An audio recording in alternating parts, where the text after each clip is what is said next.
Here's a question worth sitting with. Can something that first looks like a curse end up being the very thing that saves you? This Japanese folktale is known as Oni no Men, the Ogre Mask. The girl was still young when poverty sent her away from home. Her parents lived in a mountain village where work was constant and food was uncertain.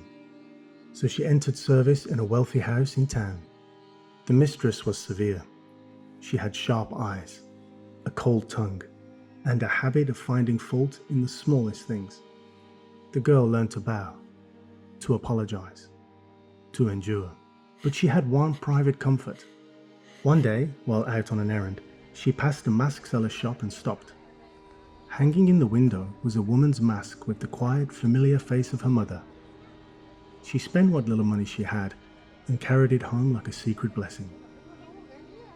At night, when the house had gone still, she would open the box and look at the mask. Then she would softly speak into the dark. "Today I was scolded again, Mother. But I managed. I am still managing." The mistress noticed that the girl always disappeared after being rebuked. Her suspicion turned into curiosity. Her curiosity turned into spite. While the girl was away, the woman searched her room. She found the mask, and in its place she left another face. It was the face of an Oni. Horned, wild-haired, cruel at the mouth. That night the girl opened the box and recoiled. For a moment she could not breathe. Then one thought seized her all at once. Something terrible must have happened at home. She begged for leave to return to the village. The mistress refused. Then, just enough to show power rather than kindness, she relented. The girl was given a single day, though the journey required more. So she set out at once and cut through the mountains as evening gathered around her. By nightfall, she saw firelight ahead and hurried toward it, hoping for shelter. Instead, she found a band of rough men crouched around a blaze, gambling with their money spread on the ground. "May I stay until dawn?" she asked. One of them waved without looking. "Feed the fire!" So she fed it.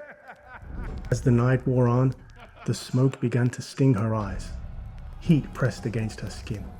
Her face burned so fiercely that at last she took the Oni mask from her sleeve and held it before her. Then she put it on. The flames rose. Hot wind lifted the hair of the mask so that it seemed to writhe in the firelight. Then the gamblers looked up. What they saw was not a servant girl. What they saw was a demon standing at the edge of the blaze. They ran. Not one of them stopped to gather his winnings. The girl stood alone in the silence they had left behind. At dawn, she saw the money still scattered across the ground. She gathered it with trembling hands and ran the rest of the way home. Her mother was alive. More than that, with food, medicine, and repairs to the house, the family's life began to change. The girl kept the mask after that, not because she loved its face, but because she understood what it had done. Her mother's face had comforted her. The ogre's face had protected her. This tale belongs to the old Japanese tradition of mukashi banashi, stories passed from mouth to mouth through farming villages, mountain settlements, and around family hearths. With recorded variants in places such as Ehime and Izumo, this folktale belongs to a pattern sometimes called koko zaka, stories shaped by filial devotion, hardship, and the strange turn by which danger is transformed into salvation. The daughter's filial piety is central. She endures humiliation, loneliness, and fear, yet her heart remains fixed on her mother.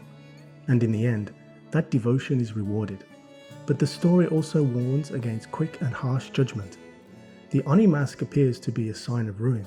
Instead, it becomes the means by which her family is saved. And that is the sting of the story. What looks monstrous may carry protection. What seems like misfortune may hide the good within it. It's a reminder that our perspective is always limited, and that often the misfortunes we face are merely chapters in a much larger, unfolding narrative that we cannot yet see. Thank you for watching. Please like, share, and subscribe.